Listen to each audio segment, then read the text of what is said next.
Evangelho segundo Marcos, capítulo de número 5. Eu queria provocar uma reflexão com base nesse texto, onde o Marcos ele narra na ocasião em que Jesus atravessa o mar da Galileia. Depois de ter repreendido a tempestade, ele chega até uma província, e ali ele encontra o homem que vivia uma vida totalmente destruída. Que você pode imaginar de pior num ser humano, nós vamos identificar aqui, através desse milagre que Jesus opera. Um cara que era violento,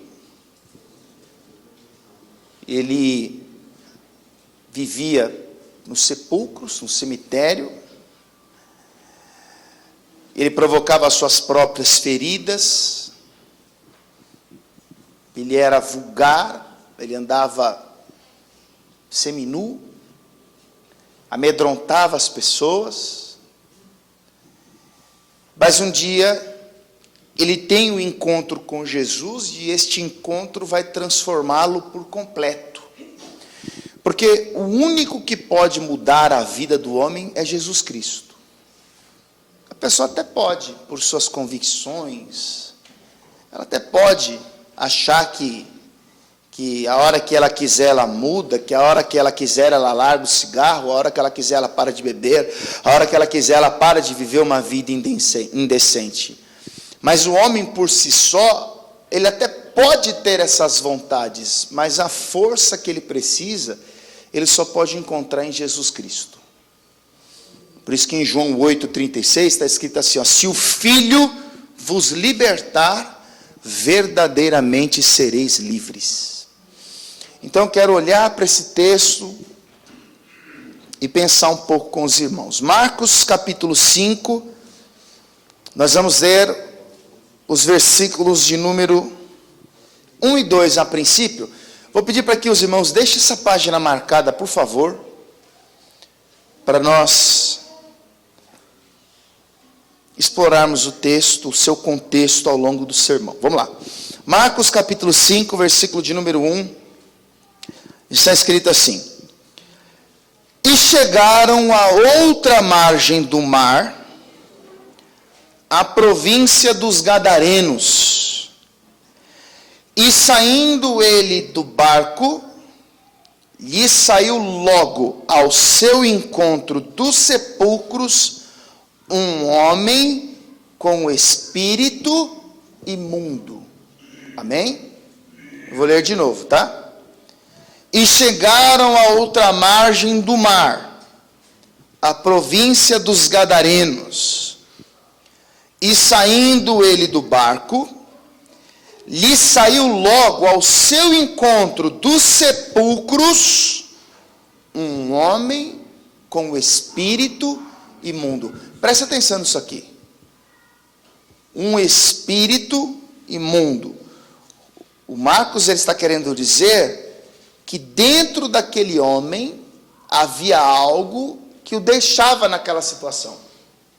Dentro dele havia um espírito imundo. Então todas aquelas imoralidades, imundícies, depravação, todos os males que estavam em evidência na vida daquele homem, tinha origem no mundo espiritual. Então Jesus atravessa o mar da Galileia, ele chega na província em Gadara, e ao seu encontro vai um homem com um espírito imundo. Curva sua cabeça, feche os olhos, vamos orar por mais um instante. Querido Senhor, por mais uma vez nós bendizemos o teu nome, Pai. Obrigado por mais uma vez nos dar a oportunidade de ouvir a sua palavra. Peço que o Senhor, pelo teu Espírito Santo, fale ao coração de todos os que aqui estão. Que o Senhor nos conceda a graça, traga luz à nossa mente, que o Senhor abra o nosso entendimento para compreendermos aquilo que o Senhor tem a tratar conosco nesta manhã, querido Senhor. Em nome de Jesus, que o Senhor receba para si toda a glória, que o Senhor nos molde a semelhança do teu Filho Jesus. Que essa palavra produza edificação, libertação, salvação e que, acima de tudo, o Senhor cumpra o propósito que tem a realizar através dela, Pai. Em nome de Jesus, amém e graças a Deus. Pode sentar no seu lugar, por gentileza. Meus irmãos, Marcos, ele registra no texto em que nós lemos a ocasião em que Jesus vai libertar este homem que era possesso de uma legião de demônios. E uma legião de soldados, por exemplo, uma legião é composta por 6.000 soldados romanos. Então quer dizer que este homem era possuído por pelo menos, ou no mínimo, 6.000 demônios. Havia uma força espiritual que governava a vida desse rapaz, que o levava a uma condição deplorável, de miséria absoluta, de ruína, de vergonha. Mas antes de nós entrarmos no texto e tirarmos daqui as principais lições, eu queria tentar te fazer entender uma coisa importante. Está escrito na carta aos Hebreus, no capítulo 11, no versículo 3, que pela fé nós cremos que pela palavra de Deus os mundos foram criados. Pela fé nós cremos que pela palavra de Deus os, plural, mundos foram criados. Então, o texto nos dá a entender que existem mais de um mundo. Existe um mundo que é o mundo visível, que nós podemos enxergar, que nós podemos tocar, que ele é tangível, plausível. O mundo que nós conhecemos, aquilo que acontece diante dos nossos olhos. Mas existe também um mundo invisível, que nós não podemos enxergar, que nós não podemos tocar, mas que apesar disso, é tão real quanto aquilo que está diante dos nossos olhos. E o que eu queria mostrar para os irmãos é que o mundo visível, que nós podemos tocar, ver, sentir, ele está interligado ao mundo invisível. De modo que aquilo que acontece no mundo pode provocar reações no outro mundo. Ou seja, aquilo que acontece no mundo visível pode provocar reações no mundo dos espíritos, no mundo invisível. Como é que eu posso exemplificar isso? A Bíblia diz em Atos, capítulo de número 12, que Pedro estava guardado na prisão. Herodes já havia matado Tiago, irmão de João, e aguardava a chegada da Páscoa para então sacrificar Pedro. E o texto diz no versículo 5, que a igreja fazia contínua oração por ele a Deus. Então presta atenção, há um mover no mundo físico. A igreja se reúne para orar. Ó Senhor, não permita que Herodes mate Pedro como matou Tiago. Senhor, dê livramento ao teu servo. Pai, nós acreditamos que o Senhor vai tirar o homem de Deus daquela situação. Então, a igreja se reúne no mundo físico para orar. E isso vai provocar uma reação no mundo dos espíritos. Porque o texto mostra, a partir do versículo 7, que Deus vai enviar um anjo lá. Este anjo vai até aquela prisão onde Pedro está guardado, e ele começa então a abrir caminhos para que Pedro tivesse o seu livramento e saísse dali. Então presta atenção nisso aqui. Uma ação que acontece no mundo físico, no mundo visível, vai provocar uma reação no mundo invisível, no mundo dos espíritos. Quem consegue entender isso aqui, diga amém. Agora, um exemplo contrário. A Bíblia diz em Jó, capítulo 1, versículo 7, que os anjos de Deus se reúnem na presença do Altíssimo. E entre eles está Satanás. Então Deus pergunta: de onde vens? De rodear a terra e passear por ela. Observaste tu, meu servo Jó, porque na terra não tem ninguém como ele. Ele é sincero, reto, temente a Deus, se desvia do mal, disse o Senhor. Aí Satanás respondeu dizendo: também tu cercaste ele de bens, o seu gado tem aumentado na terra. Tira o que ele tem e verás se não blasfema de ti na tua face. Aí então o Senhor disse a ele: fique à vontade, só não toque nele. Essa reunião, esse diálogo, esse bate-papo, acontece fora do nosso campo de visão. Jó nem sabia que isso estava acontecendo. Por quê? Porque isso acontece no mundo invisível, no mundo dos espíritos, no mundo que nós não podemos enxergar. E esse diálogo, essa reunião, essa ação vai provocar uma reação no mundo visível. Porque de repente as notícias ruins começaram a chegar. Jó, aconteceu uma tragédia. Seus filhos estão mortos.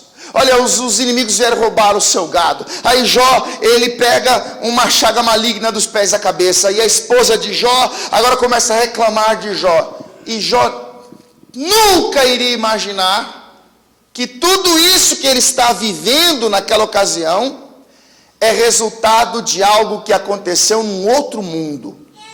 Ou seja, a ação que acontece no mundo invisível vai provocar uma reação no mundo visível. Então perceba, o mundo visível e o mundo invisível, eles estão interligados. Um provoca reações do outro. Agora o problema é que as pessoas acreditam naquilo que vem, naquilo que podem tocar, naquilo que podem testemunhar, vivenciar nas experiências, mas não acreditam na existência deste mundo que é invisível. Não acreditam na existência de seres espirituais. Agora entenda isso aqui. Quando Deus fez o homem, Deus fez o homem com a capacidade de interagir com os dois mundos. Em Gênesis capítulo 2, versículo 7, o texto diz que Deus, do pó da terra, ele formou o homem. Ele fez o boneco. Ele soprou nas suas narinas o fôlego de vida, e o homem foi feito alma vivente. Então Deus fez lá um boneco, assoprou daquele boneco o espírito, o ruach, o espírito entra, e aquele ser humano agora é uma alma vivente. O ser humano é um ser tripartido. Tem 3 partes. Ele tem corpo, ele tem alma e ele tem espírito. Quando você lê 1 aos Tessalonicenses, capítulo 5, versículo 23, Paulo diz que nós devemos conservar santos e irrepreensíveis o nosso corpo, a nossa alma e o nosso espírito. Agora, entenda que a alma é a porção que Deus nos dá para nos desenvolvermos como pessoas no mundo físico. A alma é responsável pela volição, sentimentos, emoções. A alma é responsável pelo nosso desenvolvimento em sociedade. Entenda a alma como a porção que Deus nos dá para compreender o mundo visível no sentido horizontal. Sentimentos estão relacionados à alma. Quando você lê Lucas capítulo 2, na altura do versículo 46, por aí, naquela ocasião em que Maria, ela recebe a visitação do anjo, e é informada que no seu ventre seria gerado aquele que viria a ser o Salvador da humanidade, ela vai dizer: a minha alma te engrandece, ó Senhor. Aquele prazer, aquela alegria, ela sente na alma. No primeiro livro do profeta Samuel, no capítulo 1, nos versículos 15 e 16, Ana, ela estava atribulada de espírito. E diz o texto que ela vai ao templo orar e falar dos desgostos da sua alma. Quando você lê o Salmo 42, versículo 5, diz assim, ó: por que estás abatida, ó minha alma? Então na alma estão as emoções, os sentimentos, alegria, tristeza, saudade. Porque a alma é a porção que Deus nos dá para compreendermos o mundo físico. Você é uma alma. Nós somos uma alma. Na alma está a capacidade de conhecer. O conhecimento está na alma. Quando você lê Provérbios, capítulo 19, versículo 2, o texto diz assim: a alma ficar sem conhecimento não é bom. Provérbios 19, 8 diz: o que adquire entendimento ama a sua alma. Então nós, como seres humanos, como pessoas, nós somos uma alma. E nos relacionamos como pessoas. Por que eu sei os seus gostos? Por que eu sei o que te entristece, o que te alegra? Porque esses sentimentos estão relacionados à nossa alma. Agora, o Espírito é a porção que Deus nos dá para compreendermos o mundo dos espíritos. É no Espírito que Deus nos dá condições de compreendermos aquilo que nós não podemos enxergar. No Espírito, Deus, como Paulo escreveu em 1 Coríntios, capítulo 2, na altura do versículo 16, que quando o Espírito do Senhor vem sobre nós, ele se faz um só Espírito com o nosso Espírito. Então a capacidade que nós temos de compreendermos os mistérios do reino, está no Espírito. No Espírito está o discernimento, presta atenção nisso aqui. No Espírito está o discernimento, o conhecimento está na alma, o discernimento está no Espírito. Em 1 Coríntios, capítulo 2, versículos 14 e 15, Paulo diz assim: as coisas espirituais se discernem espiritualmente. Quando nós passamos pelo processo de transformação, de conversão, a ação de Deus se dá no nosso espírito.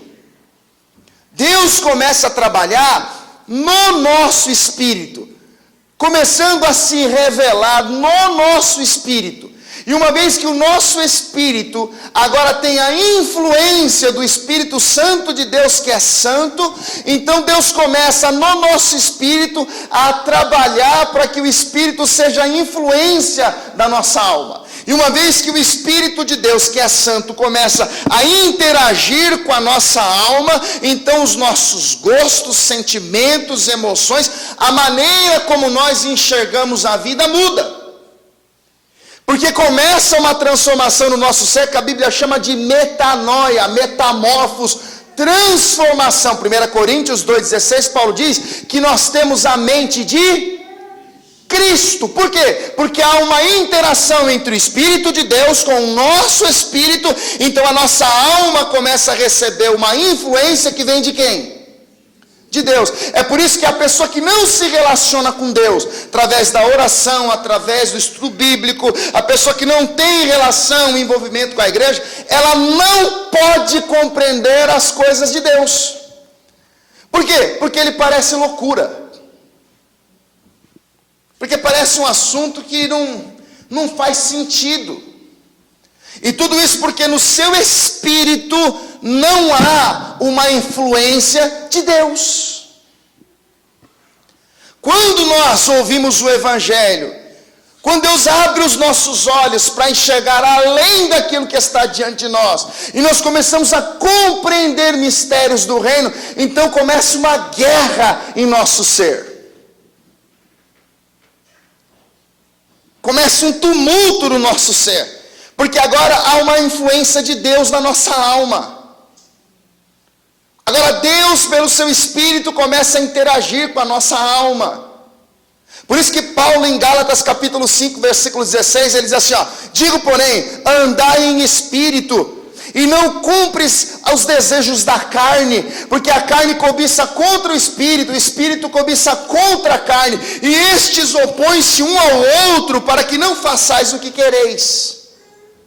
Então eu conheci a Deus, eu conheci o Evangelho, eu conheci a palavra de Deus, então a minha alma foi informada que os estímulos que ela dá ao corpo são contrários à vontade do meu Deus. Então aqueles desejos de sensualidades, de bebedices, de glutonarias e de tantas outras coisas, na verdade, me colocam contra a vontade do meu Deus. No entanto, quando o Espírito de Deus, ele vira a influência da minha alma, então agora a minha alma entende que ao invés de alimentar a carne, é dever dela alimentar o Espírito. Louvado seja Deus por isso.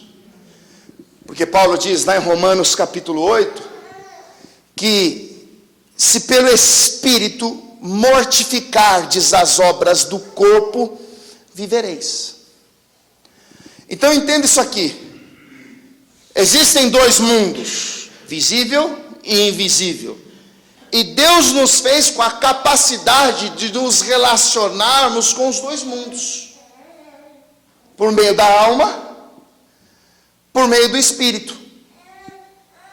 Quando a pessoa morre, por exemplo, essa tricotomia acaba, porque o corpo volta para o pó, não é isso? A pessoa é sepultada, aquele corpo se desmancha. Em Eclesiastes 12, no verso 7, diz que o espírito volta a Deus que o deu.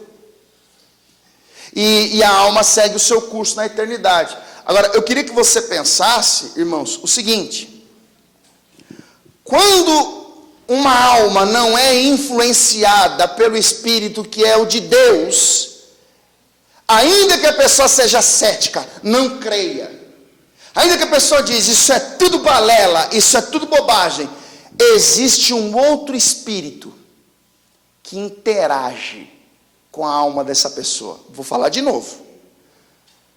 Eu estou tentando te explicar até então que nós somos corpo, alma e espírito, e que existem dois mundos. Deus nos fez corpo, alma e espírito. Se você ler o texto de Zacarias capítulo 12, versículo 1, o texto diz assim, Deus formou o espírito do homem dentro dele. Em Efésios 1:4 diz que Deus nos elegeu nele. Então a nossa vida começou assim, algo saiu de dentro de Deus e gerou vida em nós, ok? E é esse Espírito de Deus que vai influenciar o nosso espírito. Então a nossa alma começa, pregação após pregação, Bíblia, leitura após leitura, a entender qual é a vontade de Deus, como nós podemos honrá-lo, servi-lo, exaltá-lo, glorificá-lo. Entretanto, a nossa alma passou a vida inteira sendo influenciada por um outro espírito. E aí começa a briga. Por que a pessoa, normalmente, é uma pessoa carregada de mágoas, de rancores, de ódios, de desejos que são ilícitos? Por que o ser humano se autodestrói? Por que a Bíblia diz que a imaginação dos pensamentos do coração do homem é má continuamente? Por causa da influência que recebe de espíritos que não provêm de Deus. E a palavra está cheia de exemplos. Quando você lê Mateus capítulo 15, diz a palavra que uma mulher vai até Jesus suplicar o seu socorro, dizendo que a sua filha estava miseravelmente endemoniada. Ou seja, ela reconhece que as misérias vividas por aquela menina era resultado das investidas das forças do mal contra ela. Em Marcos capítulo 9, um pai vai até Jesus desesperado, porque o seu filho, ele caía no chão, ele começava a espumar pela boca, e rangia os dentes, e o menino ora corria em direção à água, ora corria em direção ao fogo. Jesus pergunta, há quanto tempo isso acontece? E aquele pai vai dizer, desde a infância. Então Jesus vai repreender aquele espírito que causava todo esse tumulto na vida desse homem, e então aquele menino é liberto. Então, querido, nós vamos entrar no texto agora para tirar as principais lições, mas eu preciso que isso esteja gravado na sua memória. Se não for o Espírito Santo de Deus que governa as suas emoções, os seus sentimentos, as suas volições, decisões, as suas vontades, ainda que você não acredite, tem um outro espírito governando isso. E isso é uma realidade que nós não podemos mudar. Quando você lê Lucas capítulo 11, versículo 24, Jesus disse assim, quando o espírito imundo sai do homem, ele anda buscando repouso, e não achando, ele diz, voltarei para a minha casa de onde saí. E voltando, ele encontra a casa varrida e adornada, e leva outros 7 espíritos piores do que ele, e o último estado desse homem fica pior que o primeiro. Então perceba, quando Jesus Cristo, ele olha para alguém que está sem vida, deixa eu dizer uma coisa para te chocar. A vida com Deus é uma vida no Espírito.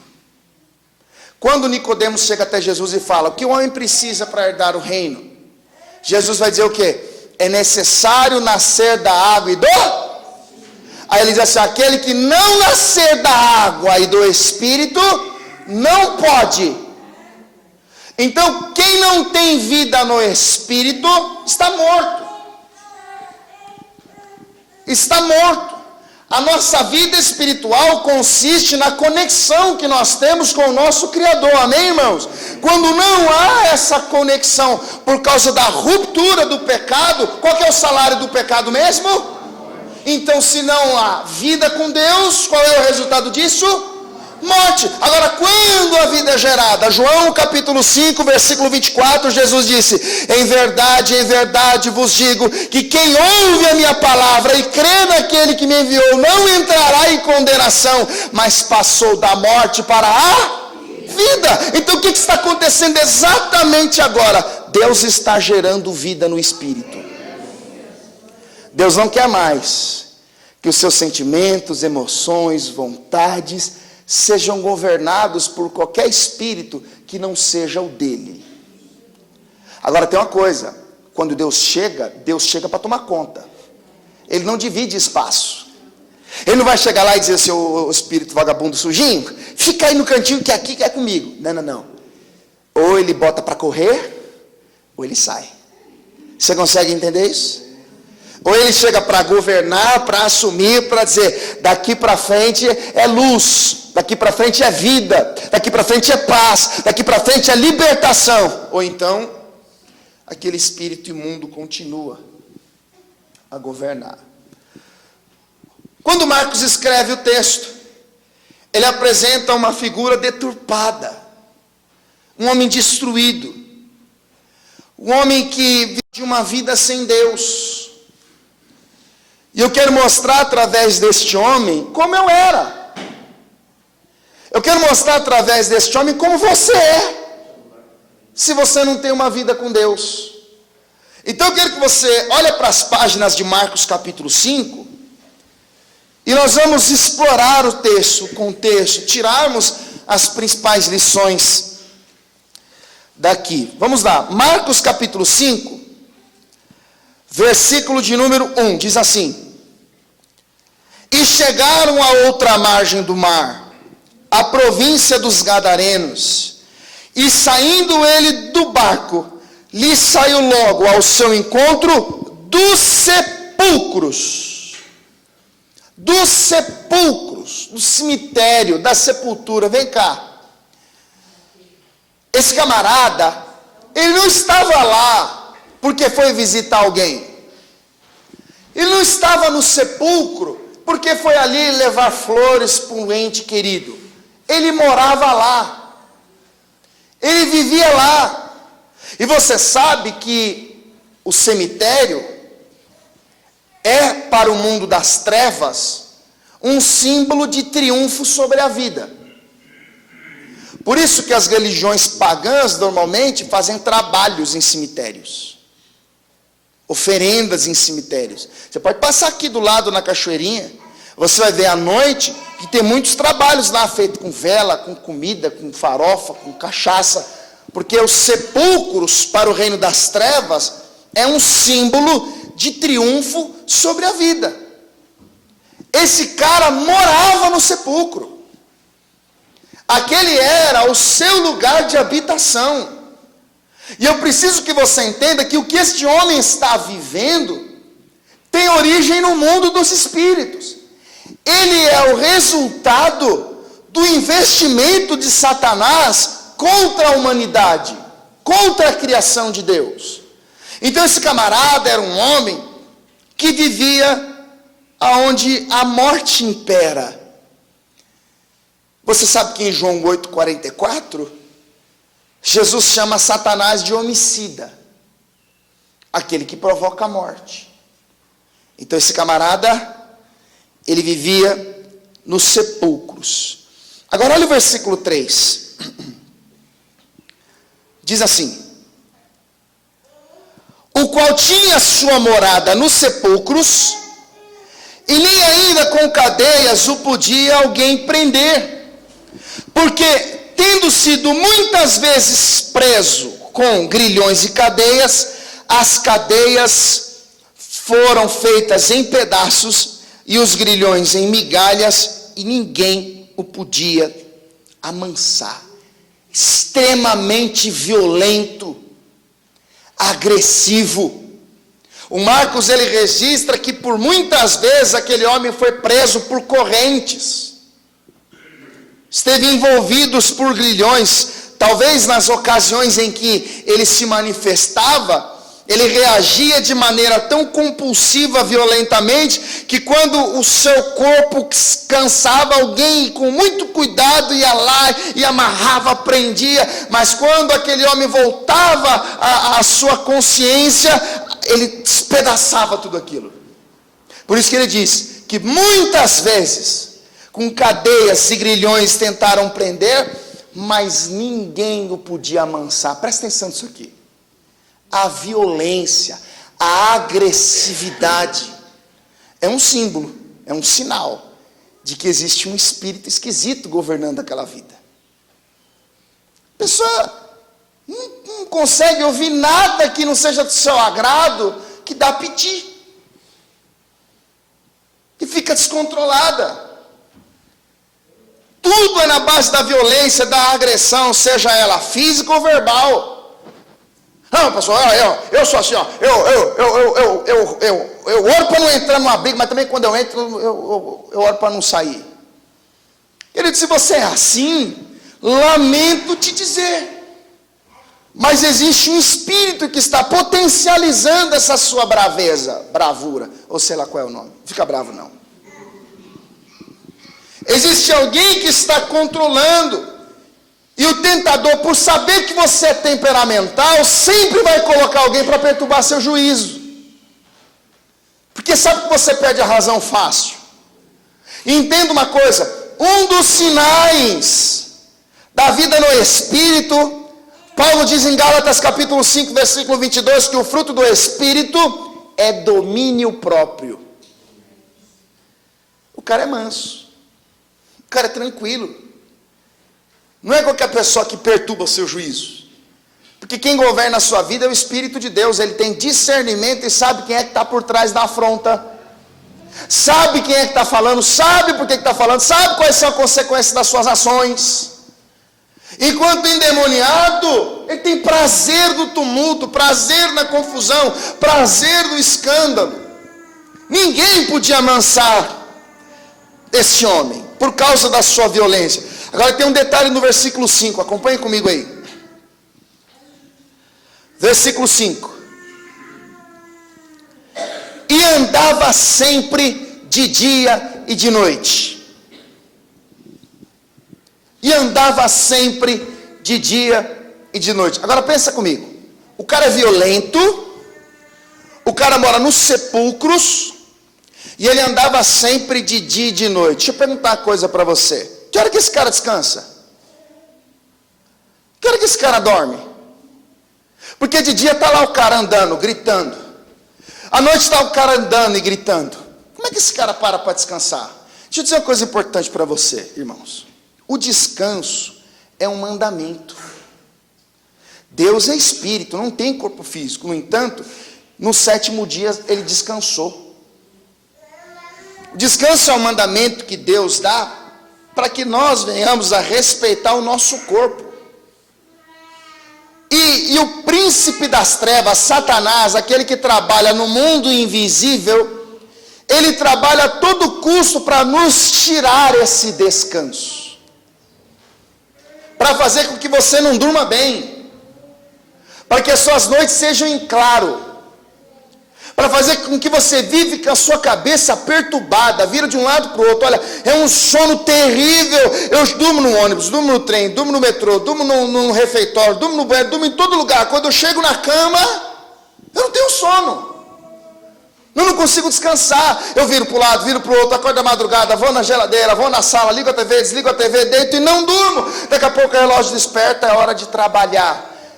Como estão as emoções de uma pessoa assim? Como está o estado de espírito de uma pessoa assim? Mau humor, cansaço, estresse, irritabilidade. Por isso que o diabo não quer que você descanse. Presta atenção nisso aqui, irmãos.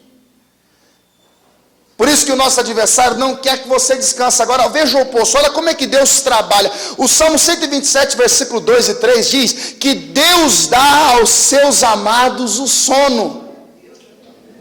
O Salmo 3, versículo 5, Davi vai dizer: eu me deitei e dormi, eu acordei porque o Senhor me sustentou. O Salmo 4, versículo 8, Davi escreveu: em paz me deitarei e dormirei, porque só tu, Senhor, me fazes habitar em segurança. Até quando você está dormindo, Deus está cuidando de você. Agora o diabo não gosta disso não. Ele trabalha para quê? Para te perturbar, para te deixar inquieto, para colocar um monte de coisa na sua cabeça. Você já viu um ansioso? O ansioso não aconteceu nada, mas ele acorda, não aconteceu nada. Vai vir aquela inquietação, aquele desassossego na alma, aquela preocupação, aquela tristeza por uma coisa que nem vai acontecer. Talvez Deus trouxe pessoas aqui para dizer: olha, cuida melhor do seu espírito. Dá a Deus o controle sobre a sua vida, sobre as suas emoções. Você não é capaz de controlar a sua vida, assim como eu não sou. Talvez Deus trouxe pessoas aqui para dizer: olha, não é o remédio que vai curar a sua insônia. Não adianta trocar o colchão. Talvez você não encontre a solução na terapia, porque essas coisas podem ajudar. Mas o único que pode cuidar de você enquanto você dorme é Jesus Cristo. Então esse camarada de noite naquela perturbação. Agora, olha para o versículo 5, tem mais uma coisa importante aqui. E andava sempre dia e noite, clamando pelos montes e pelos sepulcros, e ferindo-se com pedras. Presta atenção nisso aqui. Ferindo-se com pedras. Não está dizendo que as pessoas jogavam pedras nele e ele se machucava. Não está dizendo que ele sofreu algum acidente e se feriu. Ele provocava as suas próprias feridas. Meu irmão, dobre a sua atenção, pelo amor de Deus. As marcas que ele tinha no corpo foram causadas por ele mesmo. Ele se feria com pedras. As suas dores, as suas frustrações, as suas tristezas tinham origens nele mesmo. Era ele que pegava estilhaços e começava a retalhar o corpo, a se cortar, ficando com aquele aspecto sombrio, devastador. Tudo pela influência do mundo dos espíritos. Talvez Deus trouxe pessoas aqui para dizer, olha, você se lamenta, você chora, você vive um drama, você sofre, mas é você que está causando a sua própria ruína. Exemplos: acende um cigarro com a ponta do outro, fuma 1, 2, 3 maços por dia, daqui a pouco câncer no pulmão, aí vai passar a vida orando por um milagre. Bebe da número 1 a 51, era só um gole, era só uma degustação, aí virou no almoço, na janta, no café, acordou cedo, já toma um gole.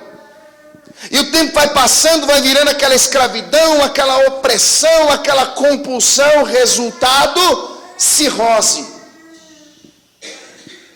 Entrega os seus sentimentos a alguém que é moralmente desqualificada. Se envolve com pessoas que toda a sociedade diz que não presta. Daqui a pouco, sofre agressões em casa, vive um casamento infeliz, vive uma ruína. Quando a própria pessoa escolheu aquilo. Coleciona amarguras, frustrações, decepções, sentimentos, ressentimentos que foram causados exatamente pela própria pessoa. Talvez eu trouxe pessoas aqui para dizer, olha, você pede para mim curar você, enquanto você mesmo se fere. Você pede para que eu mude a sua vida, enquanto você está causando o seu próprio calvário.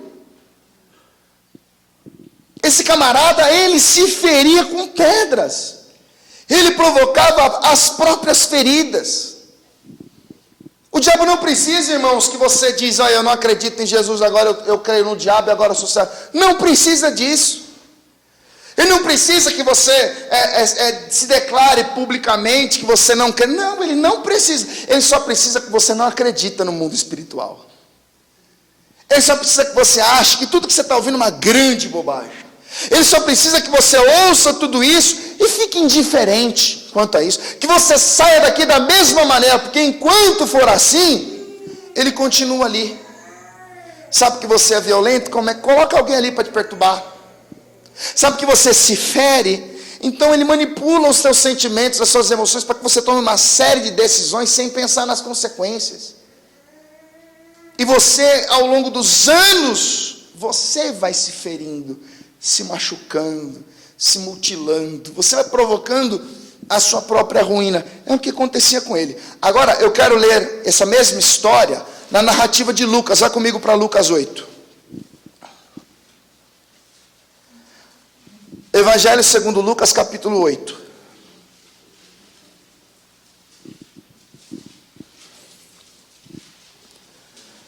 Veja o que está escrito no versículo de número 26.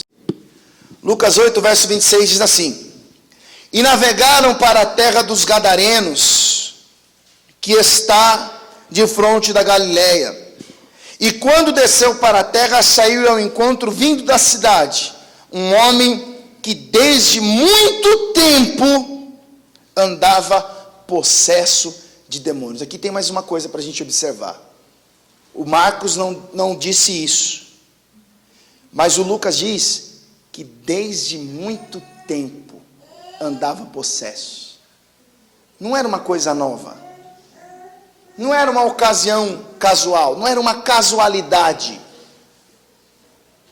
As criancinhas olhavam, olha lá o doidinho do cemitério, olha lá o homem que fica gritando, olha aquele homem violento e assustador. E essas crianças entraram na fase da adolescência, olha lá, o doido continua lá. E chegaram na fase adulta, e o doidinho do cemitério continuava lá. Quer dizer que esse sofrimento, essa dor, essa angústia, essa vergonha, era algo que fazia muitos anos, fazia muito tempo. E deixa eu dizer uma coisa importante. O tempo, ele tem a tendência em tornar as coisas mais difíceis. O tempo, muitas vezes, nos faz acostumar com a melancolia.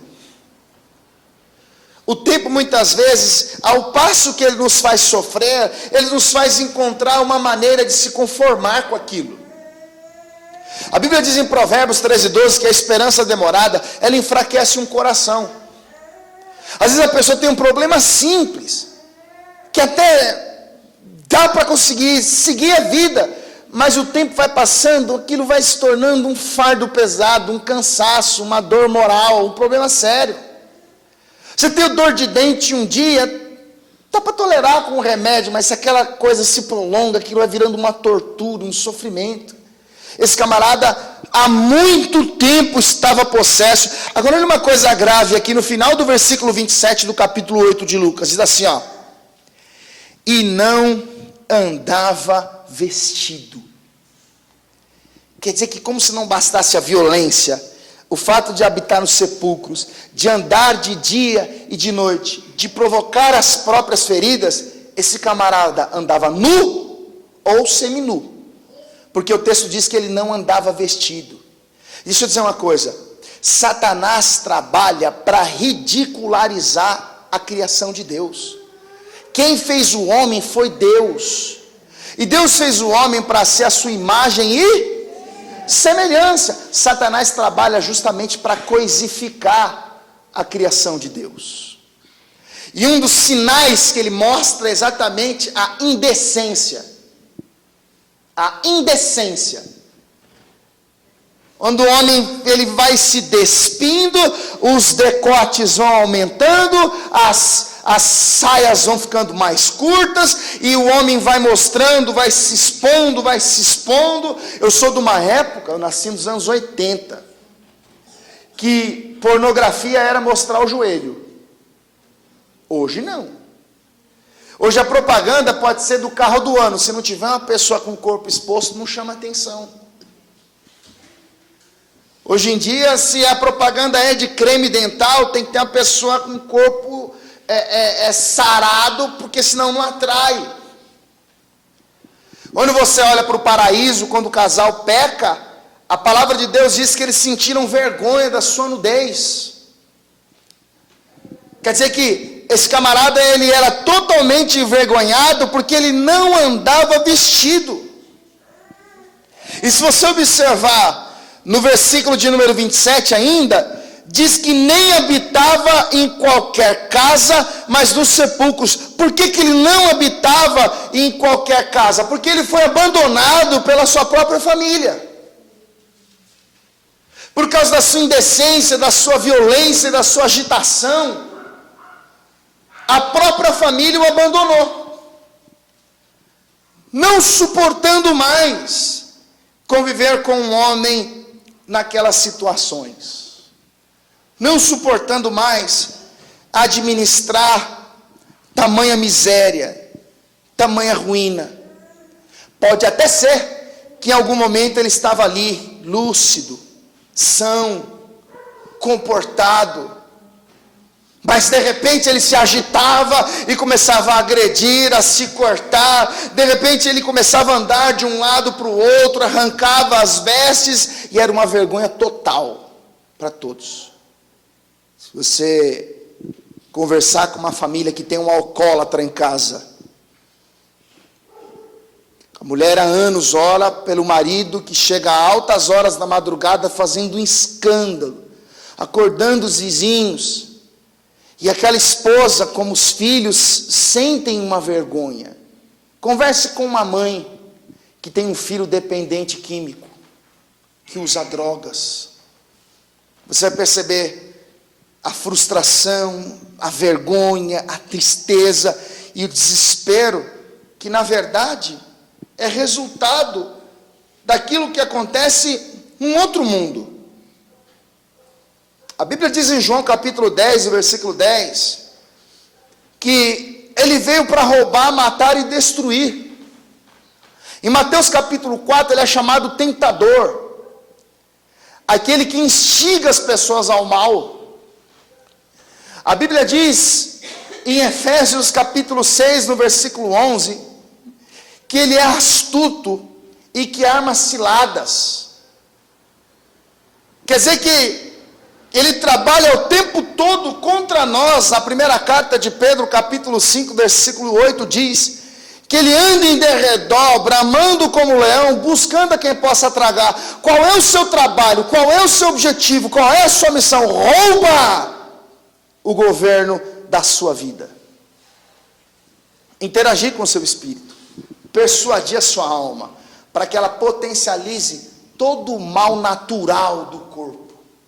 Escute isso aqui: o mal habita em nós.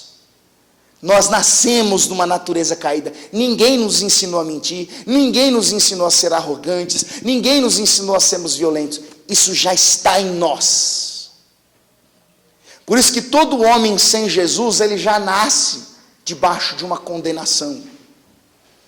Todo homem, ele nasce como um transgressor da lei. E durante a nossa passagem, durante a nossa peregrinação nessa terra, o maior privilégio que nós podemos ter na vida é ter um encontro com Jesus Cristo. Porque uma vez que este encontro acontece verdadeiramente, as coisas começam a mudar. A Bíblia diz em 1 João capítulo 3, versículo 8, que o Filho de Deus se manifestou para desfazer as obras do diabo, para desconstruir tudo aquilo que o inimigo, com a sua astúcia, sagacidade, com o seu trabalho, construiu para embaraçar os nossos caminhos, para atrapalhar a nossa vida, para nos tornar uma criatura tão deplorável como este homem. E louvado seja Deus, que um dia Jesus atravessa o mar da Galileia e ele vai até a província dos Gadarenos. O que é que Jesus queria? Acabar com a miséria deste homem. O que Jesus queria? Mudar a vida deste homem. O que Jesus queria? Dar a ele uma vida nova. Talvez você se identificou com alguma coisa que você viu aqui. Talvez você pensou: puxa, é verdade, parando para pensar, sou eu que me machuco, sou eu que provoco as minhas feridas. Talvez você parou para pensar: mas é verdade, parece que eu ando como uma pessoa sem vida. Ou quem sabe você pensou: olha, eu sou o problema da minha casa, eu sou o problema da minha família. Talvez eu tenha sido uma pessoa tão envergonhada como esse homem. Eu tenho uma excelente notícia para te dar. Jesus está aqui para mudar a tua sorte. Jesus está aqui para começar a escrever um novo capítulo da sua história. O Salmo 22, versículo 3 diz que ele está entronizado em meio aos louvores do seu povo. Jesus diz em Mateus capítulo 18, nos versículos 19 e 20, onde estiver 2 ou 3 reunidos em meu nome, ali estou eu no meio deles. Jesus está aqui, irmãos, e ele é o único que pode resgatar o homem perdido. Ele é o único que pode restaurar uma reputação destruída. Ele é o único que pode acabar com a indecência do homem. Ele é o único que pode transformar aquele estado de vergonha. E eu quero mostrar para os irmãos aqui na palavra como o encontro que esse homem tem com Jesus vai mudar a sua sorte, vai mudar a sua vida. Como o encontro entre Jesus e um homem que era possesso por uma legião de demônios vai fazer com que a vida deste moço seja diferente dali para frente. O apóstolo Paulo, em 2 Coríntios capítulo 5, a partir do versículo 14, ele escreveu assim, ó: o amor de Cristo nos constrange, julgando nós assim. Ele morreu por todos, para que todos os que vivem, não vivam mais para si, mas vivam para aquele que por eles morreu e ressuscitou. Se alguém está em Cristo, nova criatura é. As coisas velhas já passaram, e eis que tudo se fez novo. A sociedade, o mundo, as pessoas, os jovens, os anciãos, as pessoas podem te julgar pelas suas feridas, podem te julgar pelas suas decisões erradas, pelas suas vergonhas, por todos os males que você sofre, por consequência da ação dos inimigos contra você. Mas o Senhor é o único que pode tirar você desse cativeiro, que pode mudar a tua sorte, que pode restaurar a sua vida. E eu quero mostrar como isso acontece na vida desse rapaz. Acompanhe comigo no capítulo de número 8 e versículo de número 35. O texto mostra que quando Jesus vai ao encontro daquele homem, os demônios se manifestam. Os demônios levam o corpo do menino até Jesus e vão dizer: o que temos nós contigo, Jesus Gadareno? Vieste nos atormentar? Por que os demônios vão até Jesus e dizem isso? Porque os demônios conhecem a realidade do mundo dos espíritos. E deixa eu dizer uma coisa para você. Tiago, ele escreve a carta dizendo assim, ó, você crê que há um só Deus? Quem aqui crê que há um só Deus? Aí Tiago diz assim, ó, faz bem, os demônios também creem e estremecem. Você crê? Crê, os demônios também creem. E digo mais, os demônios temem a Deus. Os demônios estremecem diante de Deus. Então não basta crer, é necessário ter temor do Senhor. Os demônios levam o corpo do menino porque eles sabiam que eles estão diante de quem? Do autor da vida. Eles estão diante daquele que estava no princípio com Deus e todas as coisas foram feitas por ele, sem ele nada do que foi feito se fez. Os demônios que tremem porque sabem que eles estão diante do verbo que se fez carne e habitou entre nós, cheio de graça e de verdade. Então, Jesus vai dar uma ordem e aqueles demônios vão sair do corpo daquele menino, daquele jovem, daquele rapaz, e vão para uma manada de porcos. Jesus promove ali uma obra de salvação, de libertação. E deixa eu dizer uma coisa para você, irmãos. A libertação, ela vem pelo conhecimento da verdade. Presta atenção nisso aqui. Não é uma oração brava. Não é a autoridade do pregador. Em João 8,32, Jesus disse assim, ó, e conhecereis a verdade e a verdade vos...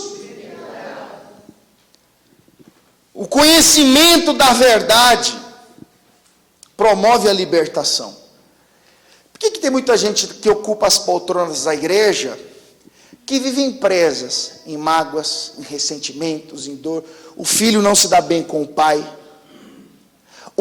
não se dá bem com o filho, a família vive se degladiando, falta de conhecimento. Deixa eu dizer uma coisa importante para você em relação à salvação. Até a salvação, embora seja pela graça, ela é resultado daquilo que nós conhecemos, porque Jesus diz lá, e a vida eterna é essa, João 17,3, que te conheçam a ti, por único e verdadeiro Deus, e a Jesus Cristo a quem enviaste. Jesus vai libertar este homem, e eu quero mostrar para você o versículo 35 de Lucas 8. Está escrito assim: e saíram a ver o que tinha acontecido, e vieram ter com Jesus. Acharam então o homem de quem havia saído os demônios vestido. Mas ele não andava nu? Andava ou não andava? Se você fizer uma comparação, você vai perceber que lá no final do versículo 27 diz que ele não andava vestido. Agora no versículo 35 diz que ele estava vestido. Por que agora ele está vestido? Porque o encontro de Jesus, com Jesus restaurou a sua dignidade. O encontro com Jesus acabou com a sua vergonha. O encontro com Jesus reconstruiu a sua reputação. As pessoas podiam falar o que for, mas agora aquele homem que está ali é um homem decente. Se você observar na sequência do texto, ainda no versículo 35, diz assim: vestido e em seu juízo, assentado aonde? Aos pés de Jesus. Quer dizer que aquele homem sem juízo, violento, agitado, que andava de dia e de noite nos sepulcros, ao ter o encontro com Jesus, agora ele está vestido. Agora ele não anda mais pelos sepulcros. Agora ele não tem mais o seu aspecto de morte. Agora ele está no melhor lugar em que qualquer ser humano poderia estar. Aonde? Aos pés de Jesus. Com a sua reputação restaurada. É isso que Jesus faz, irmãos. Você lembra quando lá em Lucas 10, Marta chega para Jesus e diz: o mestre, não importa que eu sirva só e a minha irmã, ela fique... A Maria, ela estava ali, aonde? Aos pés de Jesus, assentada, ouvindo o que Jesus tinha para falar. Meu irmão, você poderia estar no shopping, você poderia estar preparando almoço, você poderia estar no parque, você poderia estar na casa da vovó, na casa da mamãe, mas o Senhor te deu a oportunidade de estar no melhor lugar. Salmo 84, verso 11 diz: vale mais um dia em teus átrios do que 1000 dias em qualquer outro lugar. É aqui que ele te trata. É aqui que ele coloca azeite nas suas feridas. É aqui que ele reconstrói a sua reputação. É aqui que ele começa a mudar o seu juízo. É aqui que ele começa a mudar as maneiras como a pessoa te olha. Esse homem agora está sentado aos pés de Jesus. Agora vamos voltar lá para a narrativa de Marcos, no capítulo 5. Já estou partindo para a conclusão. Marcos capítulo 5. Veja o que está escrito no versículo de número 15.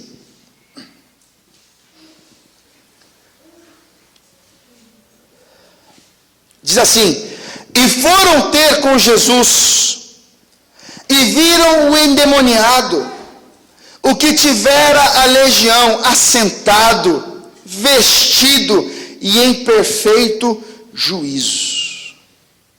E os que aquilo tinham visto, contaram-lhes o que acontecera ao endemoniado e acerca dos porcos, e começaram a rogar-lhe que saísse do seu território. E entrando ele no barco, rogaram ao que fora endemoniado que o deixasse estar com ele. Agora olha o detalhe, que coisa linda, irmãos. Aquele homem que passou a vida possesso, aquele homem que se feria com pedras, que andava dia e noite nos sepulcros com sua violência, aquele homem que não andava vestido, agora ele vê Jesus entrar no barco. E ele sabe que o destino de Jesus é o outro lado do mar da Galileia. E olha que coisa linda o texto mostra no final do versículo 18, que o endemoniado, ex-endemoniado, ele vai até Jesus suplicando para ir com ele. Ele vai até Jesus dizendo: olha, eu quero ir junto, eu quero estar contigo, eu quero te seguir, eu quero estar onde o Senhor estiver. Eu quero fazer parte dessa caravana, eu quero entrar nas casas que o Senhor entra, eu quero ouvir as suas pregações, o que eu senti hoje, o que eu experimentei hoje, o que aconteceu na minha vida hoje, nunca mais eu vou sentir novamente. Ninguém poderia fazer aquilo que o Senhor fez por mim. Essa é a sensação daquele que é liberto por Jesus. Ele quer estar perto de Jesus o tempo todo. Ele sabe que aquilo que ele viu, Jesus disse: aquele que beber dessa água nunca mais terá sede. Ele sabe que aquela experiência, aquele encontro causou um impacto tão grande na sua vida, a ponto de ele nunca mais conseguir encontrar felicidade longe de Jesus. Queria estar junto. Agora, olha o que está escrito no versículo de número 19, na parte B. Jesus vai dizer para ele: vai para a tua casa, para os teus. Está vendo como ele tinha casa? Onde ele morava mesmo? Mas Jesus disse para ele: vai para os sepulcros. Jesus disse para ele o quê? Porque quando há um encontro verdadeiro com Jesus, o destino muda. Jesus vai dizer para ele: vai para a tua casa, vai para os teus, e anuncia-lhes quão grandes coisas o Senhor te fez e como teve misericórdia de ti. Jesus disse para ele: ei, vai para a sua casa. Vamos usar a imaginação? Vamos pensar um pouquinho? Imagina esse cara que passou a vida fora de casa, tudo arrebentado, cortado, mal vestido, nu. Pensa num cara violento, que as pessoas olhavam para ele com certo receio, que a própria família tinha vergonha por tudo que esse homem fazia de ruim. De repente aquela família reunida, e chega um homem: mãe, todo mundo estranha. Mãe, sou eu. Olha, mãe, sou eu, mãe, olha, lembra de mim? E as pessoas olham perplexas, não reconhecendo. Olha para aquele homem e fala assim: mas o que aconteceu? Porque Jesus mandou ele fazer isso. E ele se fala assim: olha, eu já não me firo mais, olha como é que eu estou bem vestido, olha, eu já não ando mais os sepulcros, faz tempo que eu não vou lá. Sabe o que aconteceu? Eu encontrei um homem, e aquele homem olhou para mim com misericórdia.